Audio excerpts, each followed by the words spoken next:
Hey everybody, it's your old pal Chuck, and I'm back with another review. And here's a figure from a line that I really do enjoy, but I don't get to review that much since nobody really seems to enjoy it as much as I do. But this is from the Action Toys Machine Robo Revenge of Kronos line. This is Battle Robo, aka GoBot's Renegade Tank. I got this figure from Big Bad Toy Store. I know I am very far behind on this. This was actually a re-release. I don't know if it was actually, I shouldn't say if it was a re-release or they found stock of it, because this is actually, I think, number 4. So this is from like that first wave from quite a few years ago now. I want to say almost like over 5, I think the Machine Robo line started. But I got to tell you, this is one of the better ones. It's a fun transformation, and it's a really cool figure. Here in tank mode. Now keep in mind, this is going to represent how the figure looked, how the toy looked, how the character looked in the Revenge of Kronos anime. So it's not going to be exact to the original toy. The front cannons aren't as pronounced. The turret looks a little bit different, and you have those dual blasters. But as you can see, that can pivot, these can pivot, and there is some rotation, although I think that's really mostly for transformation. One thing that's cool is the individual treads here on ball joints. I think it's actually kind of a neat little gimmick for a tank to have like movable treads to really help it get over rough terrain. Now, if I remember from what I heard back in the day, Battle Robo really wasn't a standalone character, but it was like a drone of sorts. So I mean, in a way, you can say this is a troop builder for the good guys in the Revenge of Kronos anime, Ram Stahl and his crew. So yeah, not much more to say about the vehicle mode. It is very hefty. There is die cast used with the plastic. So we'll pause and we'll get into the transformation. All right, transformation is fairly simple. There are some cool parts. First thing you want to do is, now you can leave the turret attached, but the instructions do show it as a separate piece. So we're just going to come in, put your thumb right behind that bit and just pop it off. Then what we can do is rotate the turret around just like so. Come in the front here, pop open these panels here. They peg into the front. These are actually going to help form the legs. And then what you want to do is open up the side panels here. Flare them out as best you can, and then bring up this main section, rotating it back. Now, getting this into vehicle mode can be a little tricky. They do include some extra warning steps that you should pay attention to. Make sure this all folds flush. If this front piece is angling up at all, you don't have it down all the way. Everything should be flush and should fit in nice and neat. Now, while you have the panels open, flip that up on the ball joint. These will form the feet of the figure. Close the panels back up, and through the movements of just doing that, the legs should separate. They peg together, but they don't hold together that well.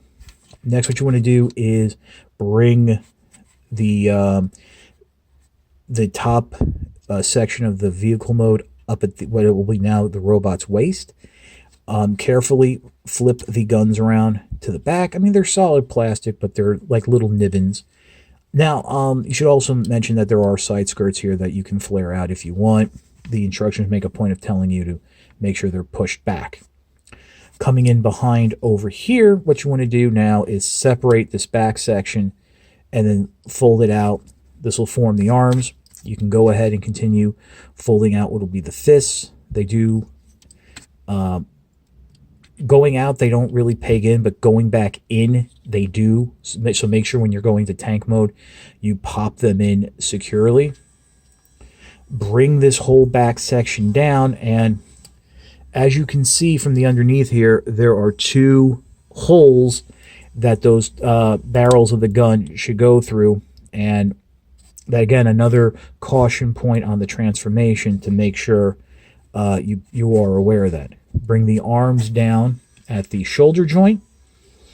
Bring in the tank barrel, flip this longer peg forward, and this will friction peg into the side of the arm, bring the shoulders, those posable lasers around, and there you go. You have a Battle Robo in its robot form.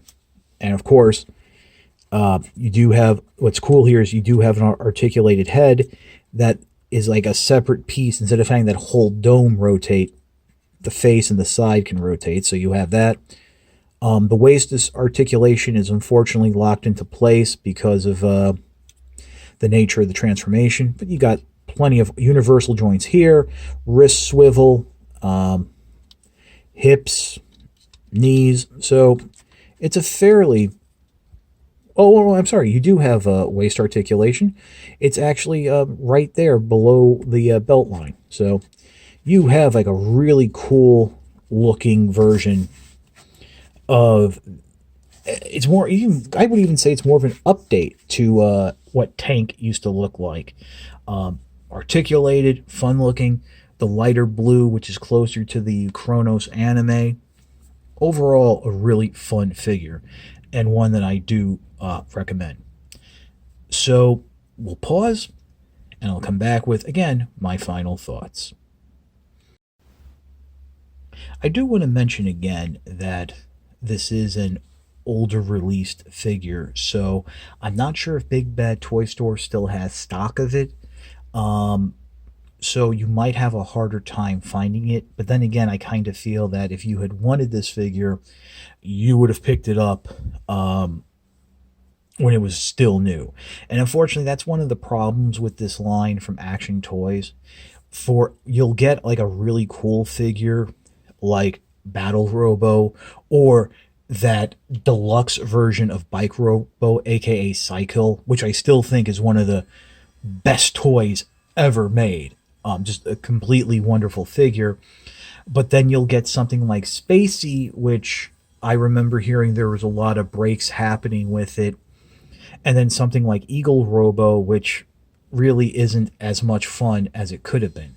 So that's why I've been kind of spotty with reviewing and purchasing these Machine Robo toys. I actually have quite a few, but since, let's be honest, nobody really watches them, they take a backseat to Transformers and, well, pretty much Transformers and nothing else, because nothing else gets views on this channel. But that's my problem, not yours. You're here for Battle Robo, and I gotta say, if you grew up with GoBots like I did, you probably had Tank.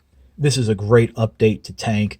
And keep in mind, this version is a good guy, since all the GoBots, for the most that we would know, were actually good guys in Revenge of Kronos. So yeah, it's kind of fun.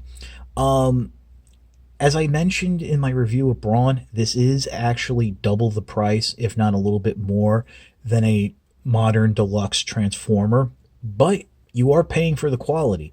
This is basically a masterpiece GoBot. So there's die cast, there's that enhanced articulation, and in this case, the transformation that's very fun, solid to do.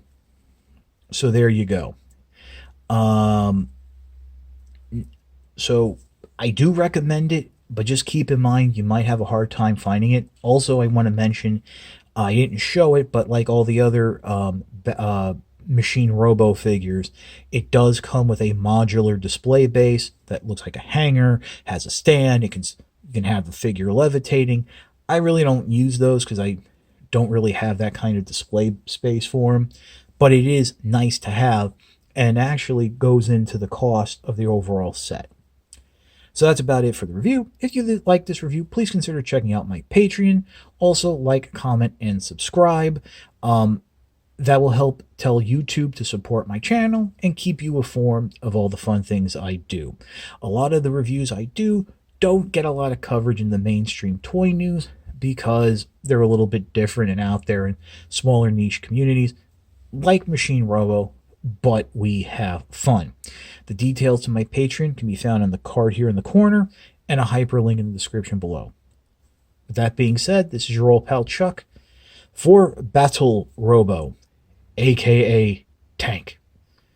We will see you next time.